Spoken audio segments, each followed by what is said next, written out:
السلام علیکم۔ نئی قبل از وقت ریٹائرمنٹ پالیسی۔ پہلے مرحلے میں 58 سال عمر والے ملازمین کو ریٹائر کیا جائے گا۔ دوسرے مرحلے میں 30 سال سروس والے ملازمین کو جبری ریٹائر کیا جائے گا، جبکہ تیسرے مرحلے میں 25 سال سروس والے ملازمین کو گھر بھیجا جائے گا۔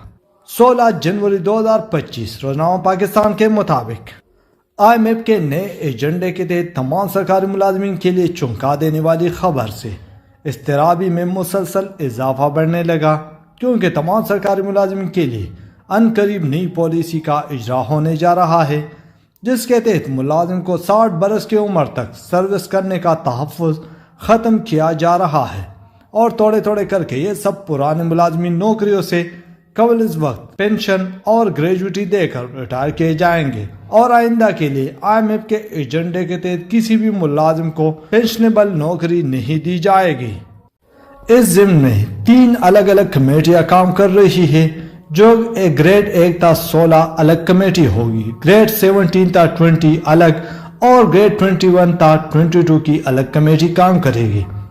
یہ کمیٹیاں اپنی اپنی سفارشات مرتب کر کے ملازمین کی قبل از وقت ریٹائرمنٹ بما اخراجات کی تجاویز حکومت کو پیش کرے گی، اور 1-2 ماہ کے اندر ریٹائرمنٹ کے آرڈر جاری ہونا شروع ہو جائیں گے، اور ساتھ ساتھ IMF وغیرہ کو اپنی کارکردگی بھی بتاتے جائیں گے۔ اس ضمن میں 58 برس والے ملازمین کو فوری طور پر 2 سال کی جبری رخصت پر بھیج دیا جائے گا۔ اس کے بعد 30 برس سروس والے 30 سال سروس مکمل کرنے والے ملازمین کی تیاری کا مرحلہ شروع ہو جائے گا۔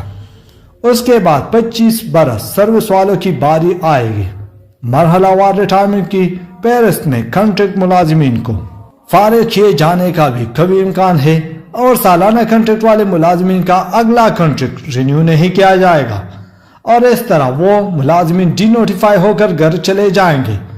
پھر کچھ ایسے ملازمین بھی ٹارگٹ میں آئیں گے جن کی سروس تو پکی ہے مگر وہ پینشنز کے روز میں نہیں آتے۔ ایسے ملازمین میں سے خراب کارکردگی والے فارغ کر دیے جائیں گے۔ پھر ساتھ ہی ریڈنڈنٹ پوسٹوں پر کام کرنے والے ملازمین بھی ریٹائر کر دیے جائیں گے۔ یاد رہے، ریڈنڈنٹ وہ پوسٹیں ہیں جن پر ملازم کام کر رہے ہیں، مگر اس پوسٹوں کی محکمہ کو اب ضرورت باقی نہیں رہی۔ جیسے جیسے ان پوسٹوں پر کام کرنے والے ریٹائر ہوتے جائیں گے، ویسے ہی ان پوسٹوں کو ہی سرے سے ختم کر دیا جائے گا۔ آئندہ تمام ملازمین قلیل مدت کے لیے بھرتی کیے جائیں گے، جن کو کبھی بھی مستقل نہیں کیا جائے گا۔